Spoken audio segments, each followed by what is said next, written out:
Hi guys, it's Beth. Welcome to my channel, Bourbon Creek Crafts. It is the 2nd of September already, which is super crazy to me that it is already September. But anyway, that means I get to share with you the Sheetload of Cards sketch for September of 2021 from Alicia, who is Call Me Crafty Owl here on YouTube. Each month she puts out a card sketch that is called a Sheetload of Cards, and she gives you the sketch, the supply list, and a cut list, and then it makes a certain number of cards each month. This month the number was 8 cards, and they are A2 size cards. So I decided to start on Halloween. This is a recollections pad called Haunted Estate, and I have had this for a long time. This says 2012 up here on the UPC. And I've used bits and pieces of it over the years, but I decided that I am going to go ahead and use it up.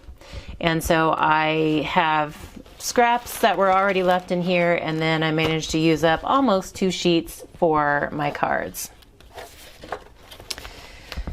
So 8 cards is what I made, and there are 2 designs,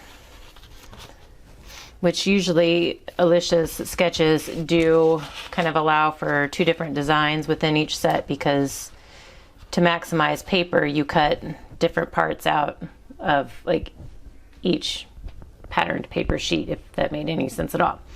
So I took 2 patterns from this pad. I wanted to use the cats, and then I decided to use the candy corn just to bring in some orange on the card, and I figured I would use the black cardstock as the mat, so then we've got black and orange, you know, traditional holiday colors. And since I used the cat paper, I decided to go with a cat themed sentiment. I have a Newton's Nook stamp set that has Happy Meowoween, and it's also got a like cat and a witch on it, but I just wanted to use the sentiment. And then I used my silhouette to cut out some cats that matched, you know, the arched back of the cats that were on the pattern paper. So I cut them out of black cardstock, and then I also cut this web over here and just tucked it behind. So I cut webs and then just cut them in half and used half on each card since it's only sticking out on one side.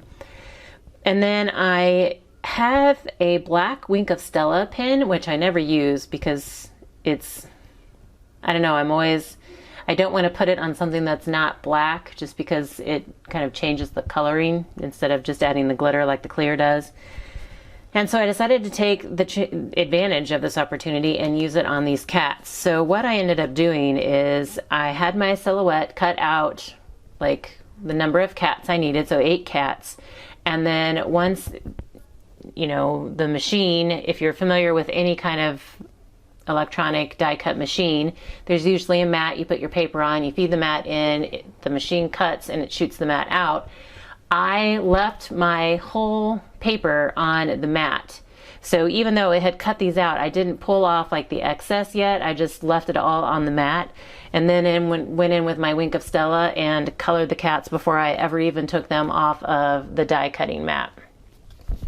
And since I was using black, that was just a safety measure for me, so that I wasn't going to get it on the white cardstock around it, or, you know, have to pull them off the mat and then put them somewhere else on top of, you know, some type of covering that I could safely use the black Wink of Stella without it getting on anything else. So it was twofold. One, it allowed me to keep the white space behind the cat clean whenever I did put it on there, and 2, I didn't have to be careful. I could just, almost like when you're painting with a stencil, you kind of don't have to be quite as precise. Like I could go outside the lines and then just peel it up. So that was a time saver. Just a tip, if you ever are adding, you know, like a colored Wink of Stella to something that you've cut out on your die cut machine, leave it on the mat in the paper without weeding it, and then add the Wink of Stella.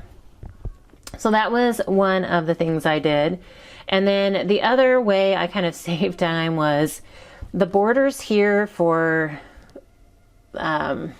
this middle section of the card, because these are all individual pieces, so it's not one full sheet on the back side of the card. You have a strip here, and then the instructions actually called for like a little strip here and a little strip here that you would piece together around this middle strip. Well, to save myself some time from having to try to come in and line everything up, I just cut a wide enough strip that it gave me the matting.